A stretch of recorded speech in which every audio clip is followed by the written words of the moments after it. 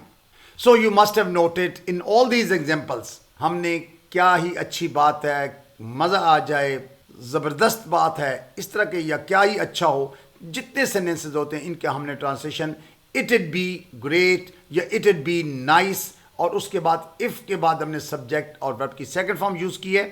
چونکہ زیادہ تر جملے جو ہے وہ حقیقت کے برعکس سے جملے ہیں اور اسی وجہ سے ہم نے سمپل پاسٹ ٹینس کا یوز کیا ہوا ہے. So I think that's enough for today. Thank you very much. Wish you best of luck. Take care. Good bye for now.